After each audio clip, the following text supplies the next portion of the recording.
Welcome to our Henry III Roundtable of May 2024. I'm Darren Baker, together with John Marshall, Michael Ray, and Hugh Ridgway, a panel of historians looking over Henry's reign, giving it another viewpoint in some respects. And one of those is namely that Henry reigned for 56 years. But if you go to various encyclopedia articles or just brief summaries of Henry and his time, you often find that in that one paragraph, there's this comment that he loved foreigners and he loved favorites, and that this was a very negative thing. I find that a bit unusual because all these monarchs love favorites. They all have foreigners, more or less. I mean, talking about the elections coming up, if somebody is elected prime minister or president, they don't turn to an agency and say, hey, find me the best people to fill these offices. No, they go to their favorites to fill these offices because it's essentially not just payback, but also trust. You want to have people there you feel you can trust. So in this case, we have we had our last three discussions focused on the foreign factions known as the Savoyards and Lusignans. These were relatives of Henry and his wife, and he brought them to court. He gave them favors, more or less gave them power, and in a sense, it wasn't just an act of being a great family man that he's known of, but he had a specific policy in mind, namely with the Lusignans, the security of Gascony, with the Savoyards, also to strengthen his alliances on the continent. So from Henry's point of view, the fact that he went all the way to the end of his reign, these foreigners proved to be effective for what he was after.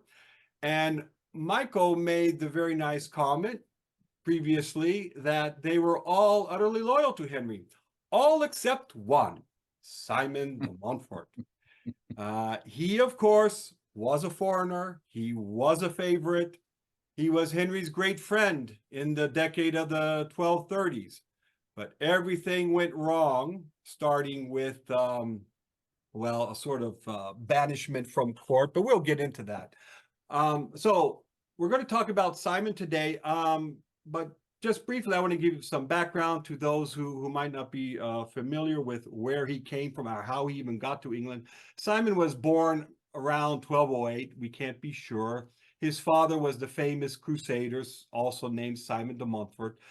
He probably was born in the Ile-de-France because the ancestral homeland was called Montfort-le-Marais. This was about 50 miles southwest of Paris. But his father became the commander of the Albigensian Crusade in 1210, and he brought his family south. So Simon would have grown up in the south of France for all his formative years. His father was killed in 1218. Thereafter, his older brother Amari, who was approximately 12, 13 years older, more or less became his guardian. And when the Montforts finally left the south of France, this was about 1224, Simon would have been roughly 15, 16 years old. He probably returned with Amari when the Albigensian Crusade reignited in 1226. It is probably in that crusade that Simon got his military experience, because we know later on in England he had quite a great reputation for martial matters, for military affairs, but we don't know where it comes from. We don't see him at any tournaments. He's in the Holy Land for 2 years, but we don't even know what he did there. The most military experience we can ascertain was that very brief Poitevin expedition in 1242. Other than that, we don't know where Simon got it. So probably it was in this Albigensian Crusade. Anyway, his grandmother was Amicia de Beaumont. Her father was the Earl of Leicester. Deaths in the family more or less devolved so that Amicia became the Countess of Leicester in 1204. Her son, Simon the Crusader, was recognized by King John as the Earl of Leicester in 1207. and then almost 1 month later was stripped of the earldom, again, for reasons we don't quite understand. That earldom passed to Ranulph de Blondeville, the Earl of Chester. Ranulph and Simon the Crusader were first cousins. Ranulph's mother and Simon's father were brother and sister. So John more or less gave custody of Leicester to Ranulph as a relative, you might say. So in 1229, Simon decides to approach Ranulph as a relative and ask him to relinquish his rights to the earldom of Leicester to Simon. Ranulph is impressed with Simon, like almost everyone who ever met him, and he takes him to England. Simon more or less becomes Ranulph's protege for about 1 year before Ranulph died. Henry II is impressed with Simon and says, all right, you can have your half of Leicester, but he's not the Earl of Leicester, which is very important. It's something that should be known about Henry. He was very stingy with earldoms. I think he took, what was it, 4 years to give Roger Bigle the Earl, to gird him the Earl of Norfolk. He made him wait 4 years. And I think after Simon got it in 1239, only John du Plessis, probably Earl of Warwick, because interestingly, Peter of Savoy and William de Valence, they were never girded earls. Not Earl of Pembroke, not Earl of Richmond. They were sometimes referred to as that, but Henry never gave it to them in an official ceremony. So anyway, we'll get into all that. So I prepared a few talking points that I was going to introduce our discussion to Simon. So the first one, namely, is that he comes to England in 1230. He joins Henry's Breton expedition. That's where he meets Ranulph. He comes to England. Henry gives him half of Leicester because the other half belongs to Simon's great aunt Margaret. And as far as we can tell, Simon's first act is to expel the Jews of Leicester. This unfortunate act is what most people will recall today when they want to criticize him, because it sort of seems to sum up the man for them, that he was an anti-Semite and so forth. It was really a much more complicated situation than that. Anyone want to go with that? Like how that happened, or why it happened, or what was Simon doing there? Well, didn't his mother say to the people in Toulouse, you must either convert to Christianity or die?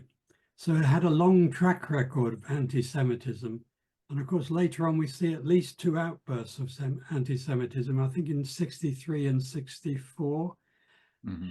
When he usurps the government in 64, 65, you notice my terminology there, he cancels the debts of the Jews, doesn't he? Mm.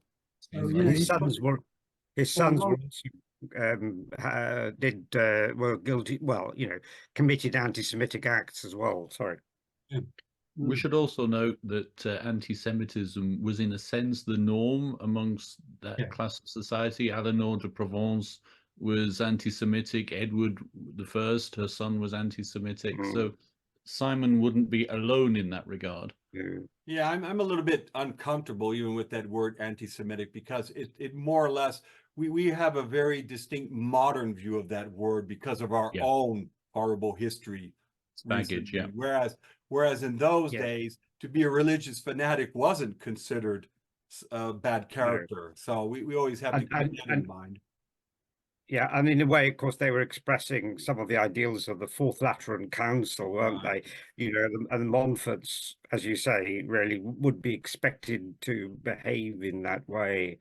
So I think I quite agree with you. The term anti-Semitic is it's pre-Holocaust time, I think, or even pre-anti-Semitism of the 18th century and so on. And very interesting when I read biographies of Henry, because there was a very important act 2 years into his reign, and this namely was the order that the Jews should wear some kind of identification on their garments.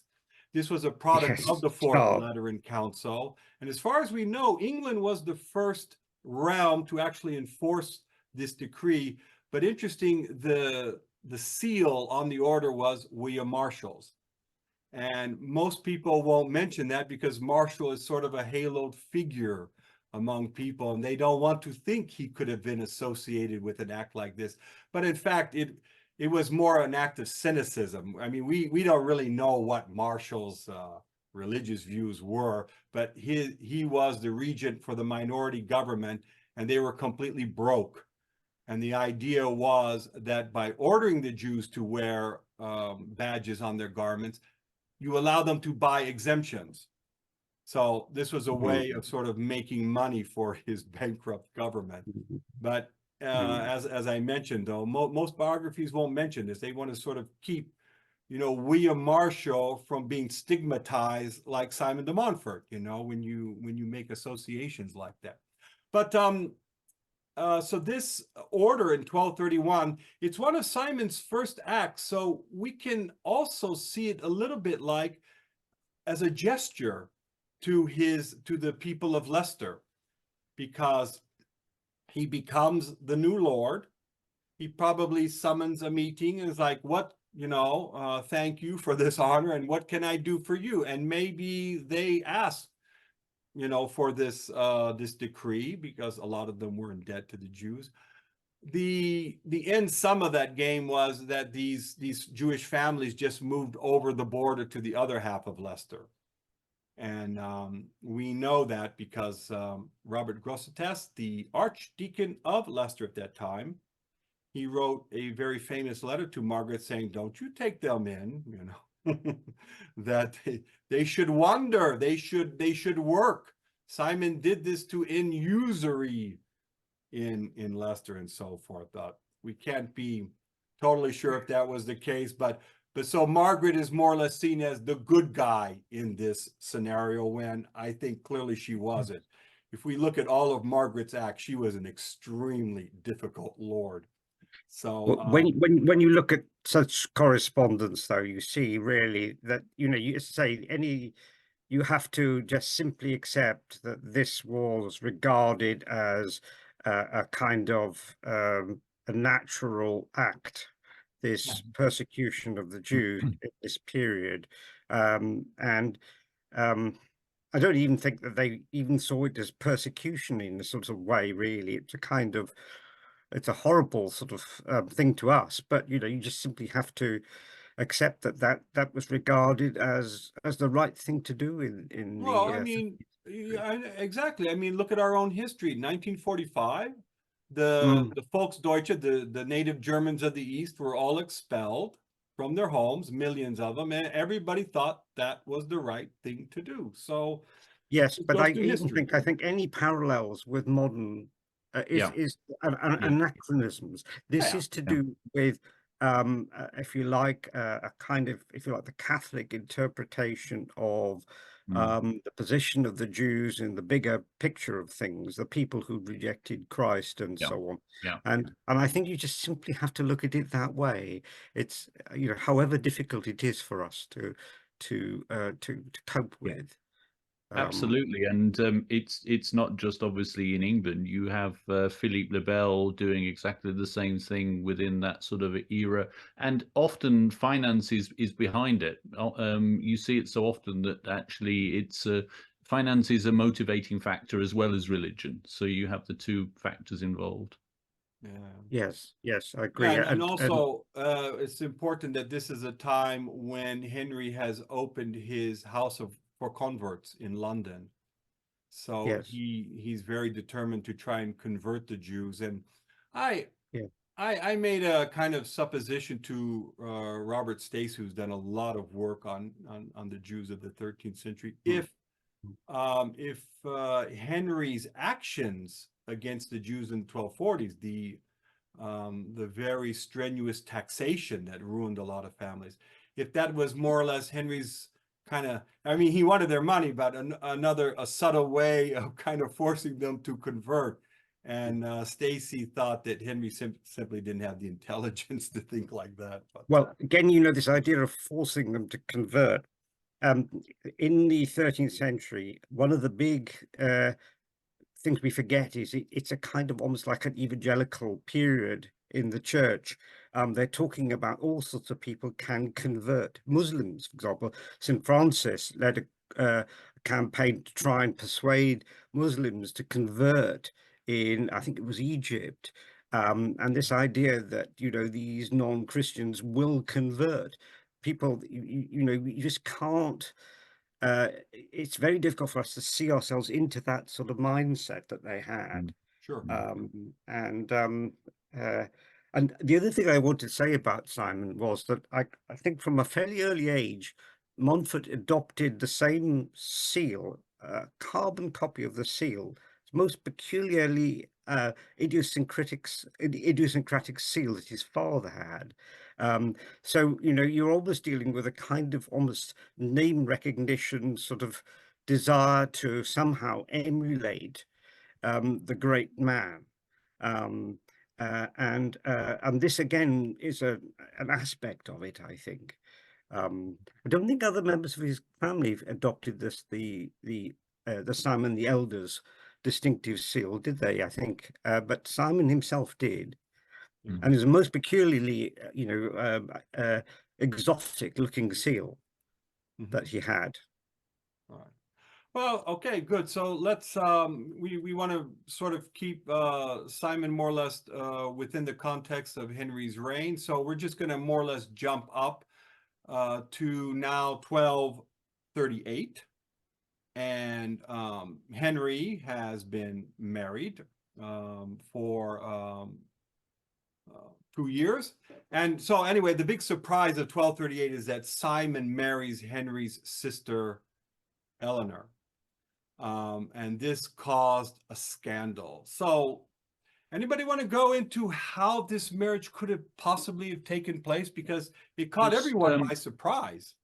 Just before we just do that, just one very quick point is that the year before, of course, Simon almost marries the Countess of Flanders. And this is one of sort of history's great what ifs. If Blanche de Castile hadn't effectively blocked that marriage, and Simon ends up the Count of Flanders, would have been interesting to see what happened. And of course, as we'll get into maybe a little bit later, that brings in the Savoyard again, because the Countess of Flanders ends up marrying Thomas, Thomas II of Savoy. But it's an interesting what if that that wasn't the first marriage choice that he had in mind. Well, he also made a move for the Countess of Boulogne as well. Yeah. I always kind of thought that this was Henry's idea, telling him, hey, go over there, try to court these countesses, see what you can. Of course, it's not going to work. Blanche of Castile would never allow it to happen. But it's more or less Henry's propaganda war against the Capetians. Yeah, I'd like to make 2 points really, which one is I think that Montfort was a kind of golden boy in this almost international world of chivalry. He was quite a catch for the English court. You know, he looked the part. He was, you know, good looking. He was one of these well-bred, charismatic sort of young sort of knights, and a bit like, if you like, William Marshall, really. And his career upwards in Henry's court is a classic career of, as you yourself pointed out, you know, of one of these talented, sort of uber talented sort of person. He could have been in any court really. And I think he was lucky to get into the English court. But the other thing I wanted to say was that Montfort, of course, also was a great survivor, because he Ranulph, Earl of Chester, who was his patron, belonged to the William Peter de Roche faction. And of course, you know, the Simon, this faction rose and fell very rapidly, 1232, 1234. And Montfort's career could have ended in a way, but Montfort somehow survived out of all this. And here you can see, I think, something of his earlier, of his sort of political talent. Somehow, you know, this faction problem does not stick on him really. He somehow can survive. And again, who knows? Nobody really knows why he survived, but it was it's something about his sort of political skill as a courtier. Yeah. One thing that And a ought to be politician. said about the marriage is of course that Eleanor was a widow of the Marshal's son. And she'd also, when he died, sworn an oath that she would stay celibate for the rest of her life. So that caused somewhat of a scandal. She was thought not to be on the marriage market. Yeah. Well, I think Louise Wilkinson, she mentioned that perhaps this this vow of celibacy was more or less part of this peace agreement between Henry and the Marshals, that the Marshals were very eager to get her dower back. And if she remained a celibate widow, of course, it would immediately go back to them with no problem. But if she got married again and had a husband, she could, of course, make lots of difficulties about that, especially with children. But yeah, you know, we see Eleanor here after this period, about 1234 to 1236, 37. You know, she has taken a vow of celibacy. She is kind of a bride of Christ, but she's still more or less, she's running the farm. She's going around her manors, and she's getting Henry to do favors for her and so forth. So she would have met Simon on any number of occasions. And the fact that the marriage happened so quickly probably validates what Henry later accused Simon of, that he seduced Eleanor. Yes, I think the fact that they didn't have a grand wedding or anything is obviously a sign, really, that you know, that they had to get married. It's what they call a shotgun marriage. Oh, that no, then it would be a crossbow wedding. You know, so. So I don't think you can get round it, really. Yeah, well, but Henry definitely went all out with this. I mean, he had to know it was going to cause a firestorm, which of course it did. Richard, but I think it was, I mean, it was a love marriage, and it was the making of Montfort's career, isn't it? It's the making of Montfort's I mean, career. Eleanor was available. Let's say that. And you know, Simon, he's very astute individual. He knows Eleanor's sister is married to the Holy Roman Emperor, another sister to the King of Scotland. He knows that this is going to open doors for him. It does. And it means Montfort is not an ordinary English aristocrat anymore. He's a member of the royal family. Yeah. And I do think this is another key to Montfort's career, that he's not just an ordinary baron. Right. And this being a member of the royal family will be the albatross Henry has to carry around with him for the next 25 years. Poor guy. So yes, the wedding takes place.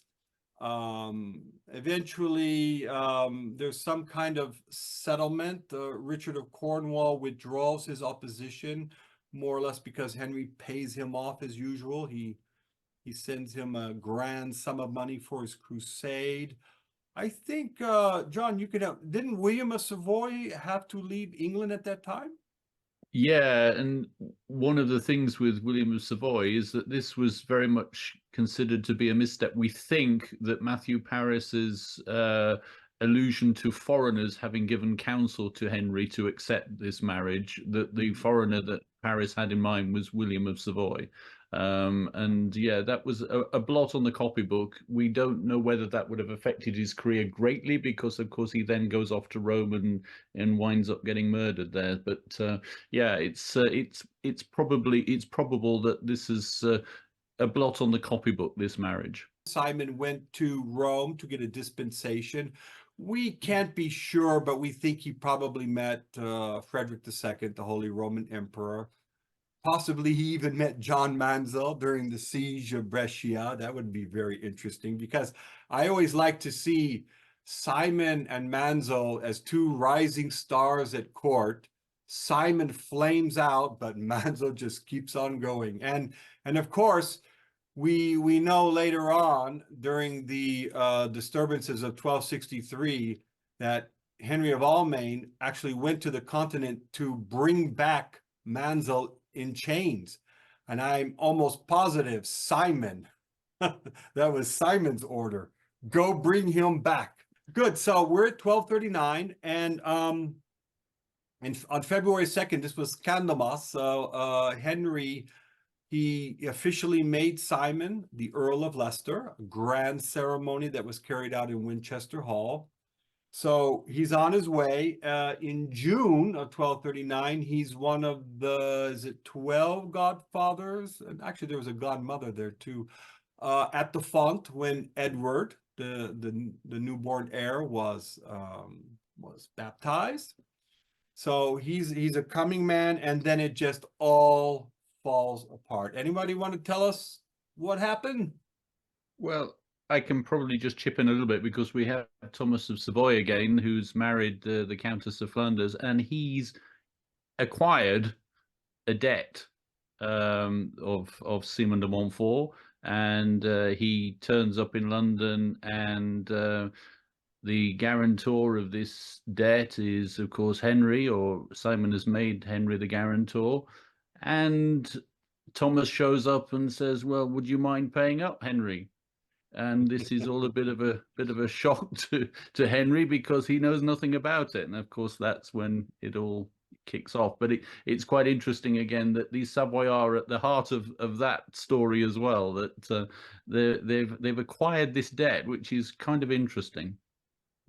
I think that basically the fall of Montfort at that point is something to do with the Queen, isn't it, really? I mean, it's almost incredible to think, really, that, you know, at that young age she could have this effect. But basically, she's just produced the heir to the throne.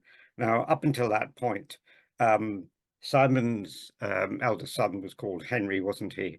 You know, he was a potential heir. And if you look at the witness lists of Henry's charters, Montfort he's one of the most frequent witnesses of royal charters for the past 2 or 3 years, totally and utterly dominating Henry's court.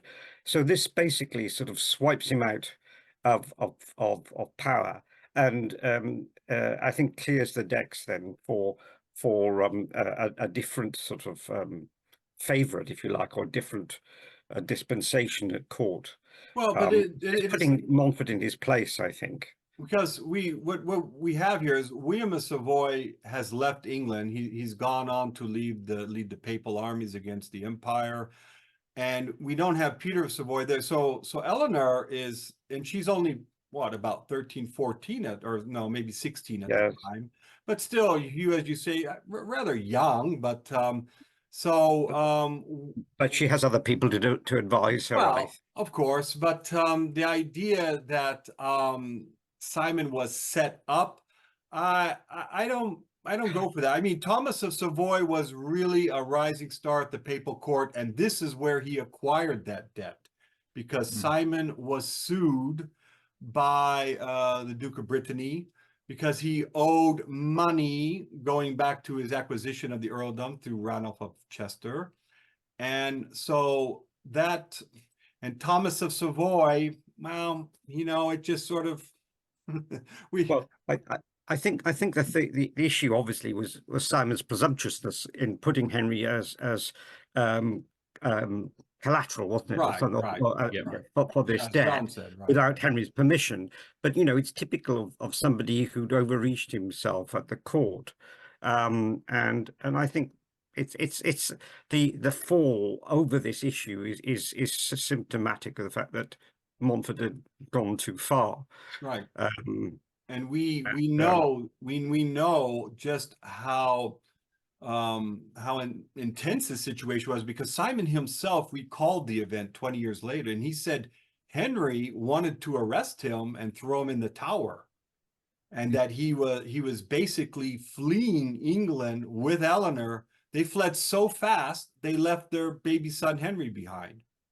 So when Simon finally comes back to England in the spring of 1240, he says one of the reasons to pick up our child, you know, but also to get crusade funding. So he was clearly out of favor. But if we kind of look at the big picture, Henry at this time, he has sent knights to fight for Frederick. He's clearly trying to maintain a very strong alliance with the empire. And Simon does not go on crusade south with his brother-in-law, Richard of Cornwall. He does not take ships there. He goes overland. And this is very important because he's basically meeting Frederick. He's going to Frederick's court, and Eleanor is with him. And Eleanor will stay at a palace in Brindisi, probably with her sister, the Empress. So it could well be that Henry and Simon have reconciled, and he's going that way at Henry's request. We can't be sure, but you know, it's plausible. So anyway, Simon he remains abroad until 1242. Henry summons him to his Poitevin expedition. It is a complete disaster. Somebody want to go with that, Michael? Or perhaps the most insignificant thing about the outcome of this is the way Montfort turns on Henry, and it's extremely rude to him. After all, he is talking to a sovereign, and he says he basically saying, comparing him to an old king of France, saying, "You're so simple, you should be looked up." Well, how on earth can Henry bear to have people saying things like that to him? I mean, he's gone too far, in my view. yeah. Well, and also Henry is kind of more or less mocked and made fun of that, he has to run for his life down to Gascony. But people forget there were 6 earls running with him, Simon included. And the whole disaster would have been, had Henry been captured, these 6 earls also would have been captured. I mean, this would have been the twilight of the English nobility. So it was a very desperate position. Simon is probably just angry out of his head and says something so foolish as that. But we see that all the other earls start going home to England afterwards, but he doesn't. He stays down there for 1 year. And I see this more or less, maybe he's groveling to Henry.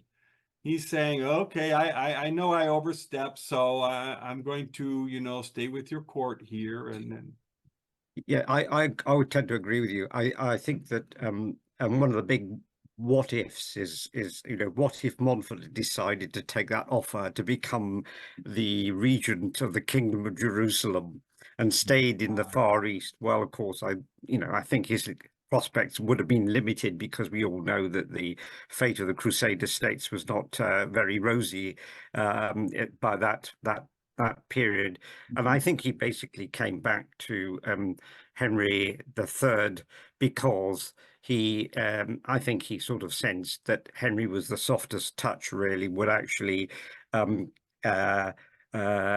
give him things, and his career would be more likely to prosper, especially, of course, given his supposedly military abilities, and the fact that he was basically the king's brother-in-law. Yeah. And he may well have tried other courts. I mean, you hinted that he tried Frederick II's court, didn't he? Yeah. So this was the sure sort of touch, really, was the English court. He knew always that he would get his prospects would be most rosy with Henry III. Right, and as you mentioned, there was this this movement to have him nominated as the governor regent of Jerusalem. That was put forward by his cousin Philip de Montfort, who at that time was the Lord of Toron, but Philip belonged to the powerful Ibelline clan there, but his own influence was not that great because Philip had just arrived. So I think this is everyone is looking around for a puppet, let's say, and Simon, we can almost guarantee would not have been happy in the role of a puppet in any sense. So yeah, he comes back because, well, I suppose Henry is all he's got. So yeah, they go back to England, and as Simon himself stated 20 years later, he was still more or less out of favor because he and Eleanor had all these outstanding claims, and so they approached the Countess of Provence. So John, why her? Count of Provence, she's a very powerful lady with lots of influence across the whole of the southwest, southeast of Francophone, and so she's a very powerful lady that's going to be able to get some sort of influence there, I think. Well, she's Henry's mother-in-law, yeah? Yeah, she's the mother-in-law, but she's also well connected in lots of different directions. And she's in England at this time because a marriage was arranged, right? Yeah, with Beatrice, with Richard. Sancha. Sancha, beg your Sancha and pardon. Richard. And Sancha. this There are four. You don't get these four sisters mixed up. and this was the work of Peter of Savoy now, right? Yeah, that's And, right. and I think it's interesting that, you know, Peter of Savoy comes to England in 1240. Henry knights him, gives him custody of the earldom of Richmond. And, you know, he just rises out of nowhere. And people think, well, you know, Peter entered court and just Henry was completely infatuated with him. Well, Henry really had no court to speak of at that time. They were either out on crusade or they were all dying in droves. So I think he really needed somebody like Peter because there was nobody else because, you know, he's waiting for Richard of Cornwall to return, Simon to return. So, so he approaches the Countess of Provence and relatively successful. Probably the most interesting aspect of this reconciliation with Henry is that he gives him the wardship of Gilbert de Umfreville. Now, this is a huge barony in the north, close to Richmond, and we will see Simon over the next 10 years start to do some swapping with manors. You can see him trying to establish a barony up in the north, which I find very intriguing. You know, it's like he's extending his influence all the way to the border of Scotland, down to the border of Navarre with the county of Bigorre that he wants. So we will see Simon in this decade really trying to expand his power base. But there is something else going on with him. Darren, can I just Yeah. say like two things here? First of all, if you look at, I think that the, if you like, the Queen's faction, who were really so important, I think, they decided to adopt Simon de Montfort in this period, and they're very in with the Montforts until certainly, you know, well into the 1250s. And I think this is quite typical of the Queen's sort of patronage. If you look at the patronage of Eleanor of Provence, she tends to take aliens at Henry's court of all sorts, really, generally speaking. I mean, apart from the Lusignans, under her wing, certainly in the 1240s. And I think another point is that from, I think, wasn't it 1242, Henry's was it Isabella, Henry's sister, dies, and 1241, yeah. That's right. So actually, Eleanor is Henry's only sister. Right, yeah. And Henry, of course, is very, very family-orientated man, and I think that you know, his only surviving sister can presumably get what she wants, really. And I think that, you know, and she, on her seal, she always said, "I am the sister of the King of England," and this is really, really important again for Montfort's career. These two factors, I mean, quite apart from Montfort's abilities, and I think, you know, obviously he's a man of great ability in so many ways. You know, it's a bit of a no-brainer for Henry to reconcile himself with this man. And also, we see that Simon and Eleanor, they have 4 children almost back to back up until the mid 1240s, 4 boys. And 5 boys and 4.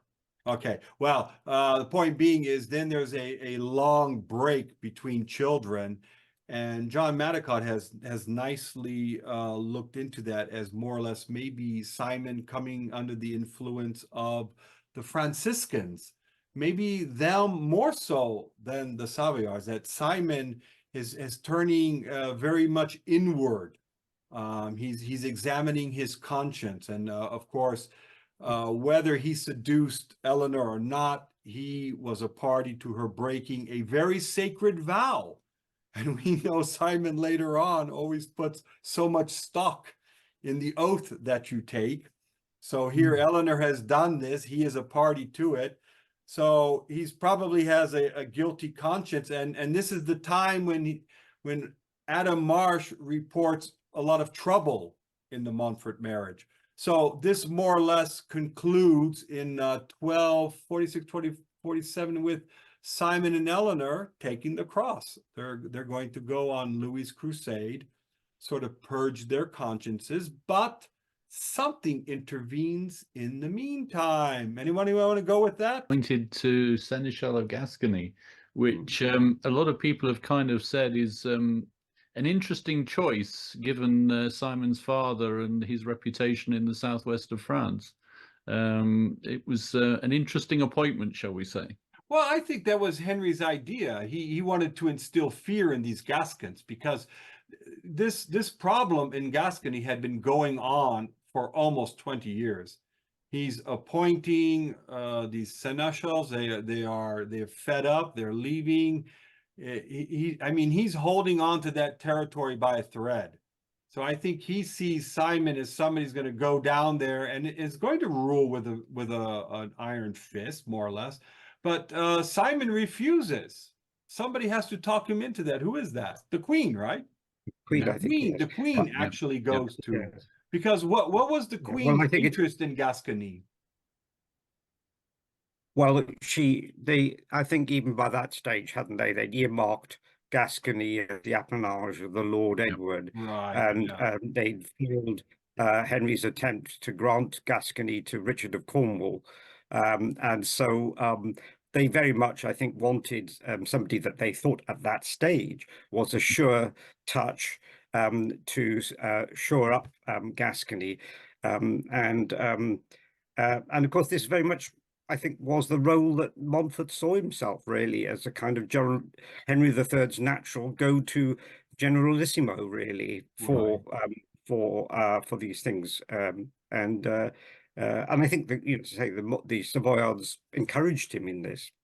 John, did Peter of Savoy ever go to Gascony at that time with Simon? Yeah, well, not at that time. He'd been in Gascony, and he would go to Gascony, certainly he always saw, as Eleanor saw, that Gascony was the appanage was basically going to be the thing that was going to provide Edward, the Lord Edward, with a living during Henry's lifetime. So it was a vital importance to that particular project. Yeah, and it's one of those curious anecdotes of this reign that Simon goes down there. He has incredible success. He brings all the parties to the table. He takes the oaths. He has control of the castles, and he's actually considering now. Okay, I've done my job. I'm going to join William Longsword on the crusade because he wanted to go there. And he even goes to England. He takes his first leave of absence there. But interesting, of course, had he gone on crusade, he would probably have never come back. Louis IX of France, he left on crusade, 1248. Big army. They landed in Damietta, Egypt. Great success. Took the city in one day, where the Fifth Crusade needed 18 months to take it. But then the hubris caught hold of Louis. He marched up the Nile, and his army was destroyed. The English contingent was completely wiped out. So had Simon gone on that crusade, he probably would have ended up, you know, in the mud of Egypt too. So anyway, but he goes back to England. He's congratulated by Henry, the whole court. You have performed a miracle in Gascony. And so Simon goes back, and then it's in June 1249, right? The election for the mayor of Bordeaux turns into a riot, and that's the beginning of all the problems. We should say just a very quick word about the Gascons. They were very, very adept, especially the nobility there, of playing the Capetians and the Plantagenets off against each other. Yeah. And also, it will come to the point about 1252 that Alfonso becomes King of Castile, and he's also a descendant of Eleanor of Aquitaine, so he's going to press his claim to Gascony and all that. But it's really some of the worst timing in history, because Louis's army is destroyed. I believe it's February 1250, and Henry takes the cross in March 1250, or like 1 month later. Of course, Henry and nobody would have known that the Crusade army had been destroyed. It would have taken, what, 2 months or more for that news to come over. But here, you know, they're all more or less celebrating this great success. Louis must be in Cairo by now. He will march on Jerusalem. Henry, of course, is going to take advantage of this success, bring his own little army out there and march with Louis. But of course, I think the news reached the court in July that Louis was a prisoner, and it was all a disaster. So, and this is the time when Simon writes that letter to Henry, trying to justify what he's up against. Namely, John, as you say, these Gascons, they're not these very you know, they're not just a bunch of farmers working the field. No. So yeah, and it's this basically turns into kind of a civil war for 2 years, and Simon has to start building castles, and he wants Henry to pay for these. Does Henry want to pay for these castles?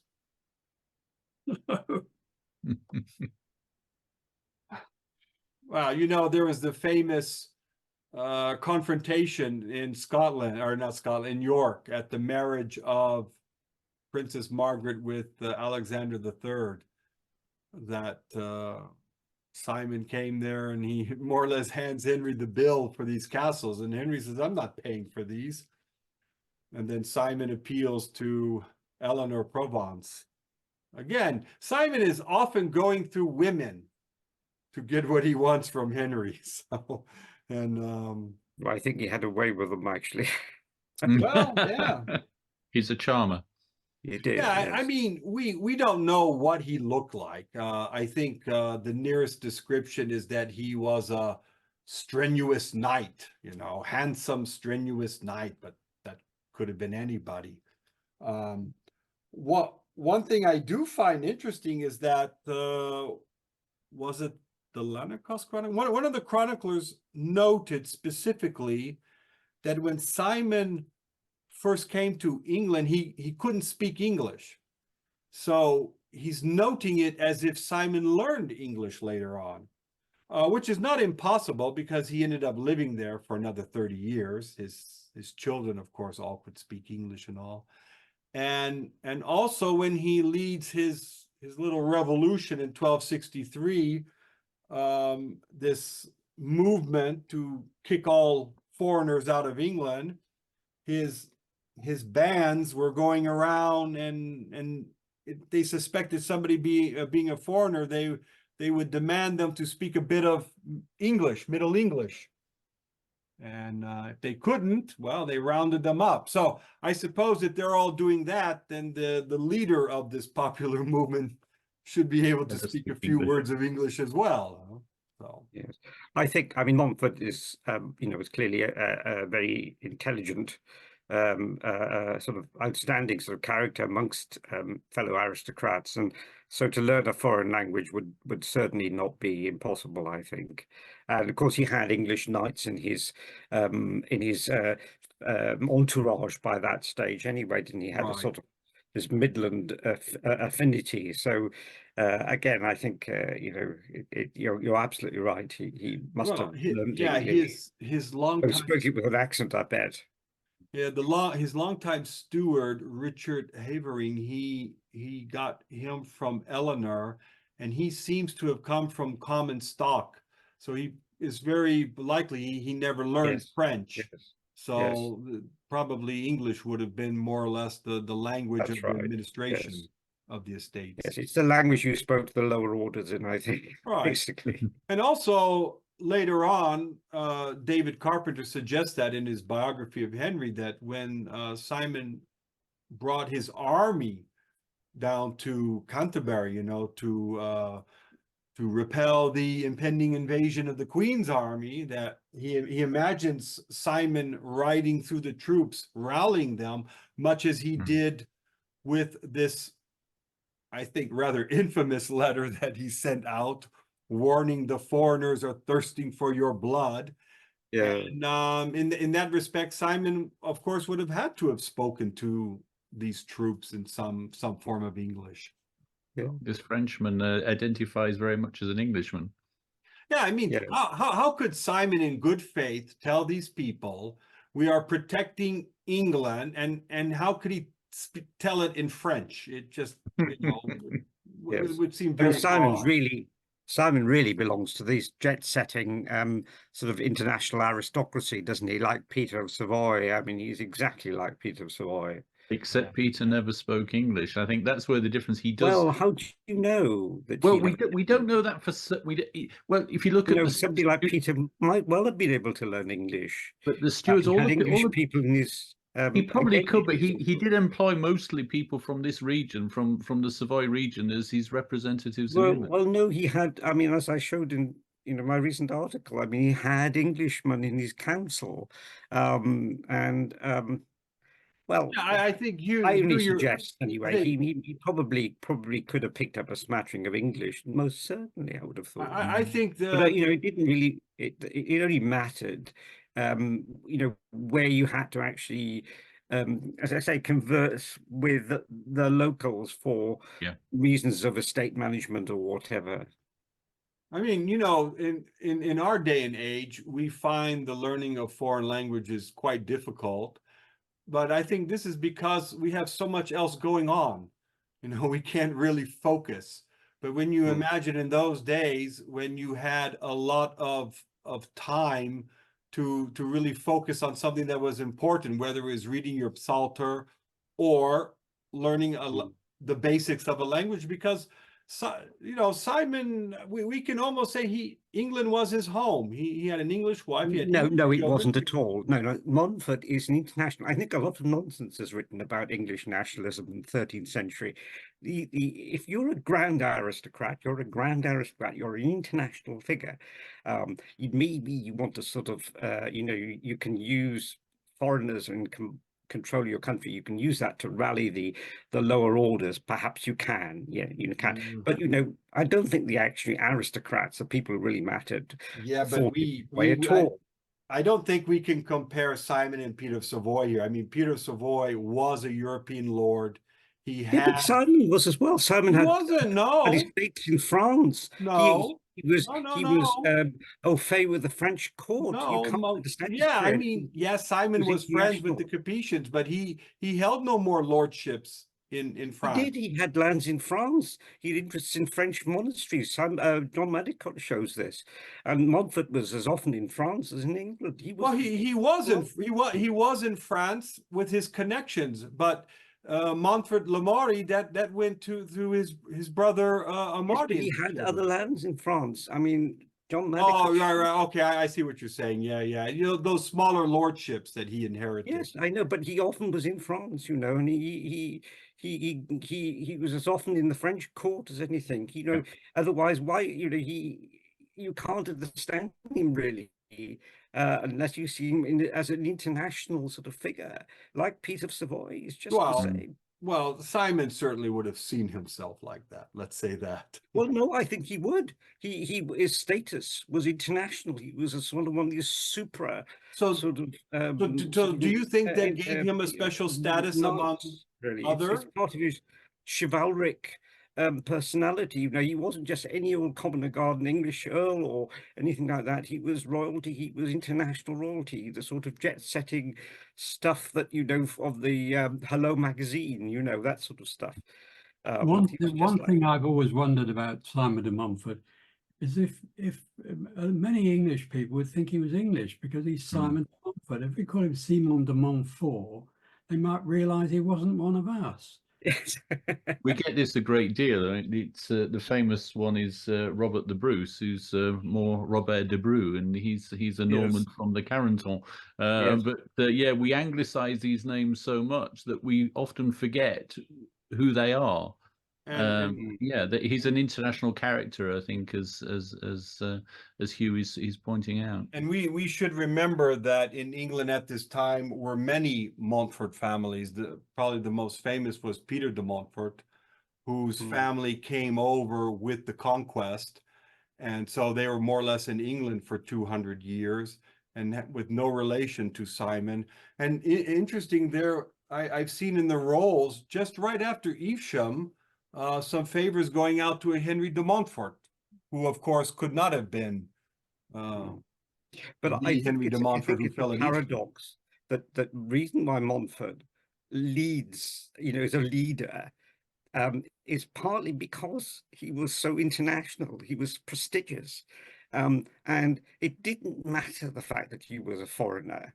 And we sort of tend to say, because everybody thought Simon de Montfort was more English than Henry III and so on. It's nonsense. It's I don't think we're saying that he was a foreigner, because in the 1230s, Matthew Paris himself identified Simon as an Englishman. Yes, but Matthew Paris. Okay, well, Paris, yes. But the fact remains is that Simon's claim to Leicester comes through an English family. So he has, well, if you like, more English blood than Henry. You've got to be very careful what Matthew Paris says about Simon de Montfort, because Simon de Montfort had a special relationship with the St. Albans Abbey. He was a member of the confraternity there. And I think that Matthew Paris says all sorts of daft things about people if they think that they've got a special relationship with St. Albans. He made there was some comment that he made, I remember, about William de Mounchensey, that he was earnest for the zeal for the laws of England and so on. And I had to write a biography of this man, and there was absolutely no evidence that there was anything outstanding about William de Mounchensey, apart from the fact that he was a great donor to St. Albans Abbey. And I think that what these monastic chroniclers say has to be taken with an enormous pinch of salt. Exactly, and then that you make a good point there, because one of the things about Simon, he's remembered for his piety, that he was very pious individual, but we see very little, if nothing, of donations he made to religious houses. Like nothing has survived. Yeah. And it seems that his piety was more within him, let's say. Well, yeah, but perhaps they're hoping for something, I mean, in the end, really, you just, as I say, Montfort was one of these people who was just too big, really. It was I think that a character like Matthew Paris would be easily sort of bowled over by a character like Montfort. Yeah, sure. Whereas on the same, context, he would look at a king like Henry and think, oh, if he were like Richard the Lionheart, yes, or, somebody in the horse with the sword in his hand. Yeah. One of the things that Sophie Ambler made so clear is, of course, he does see himself in this huge crusading tradition, which must have got him some prestige throughout England. His father, the great crusader, his brother was killed on crusade. Yes. He rescues his brother when he goes on the Baron's crusade. And then, of course, at Lewes, he dresses his men up with crosses as though they're crusaders. I don't know. Did he do that at Evesham as well? I don't know. Yeah, he probably did something like that. Yeah, well, he had to more or less do that because, as I like to always point out, he's going to war against Henry in violation of his oath to Louis.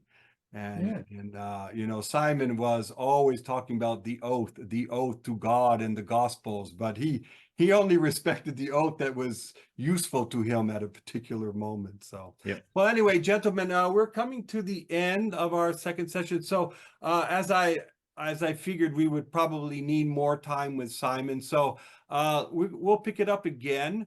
And so we're going to start basically now. It's at the end of his tenure in Gascony.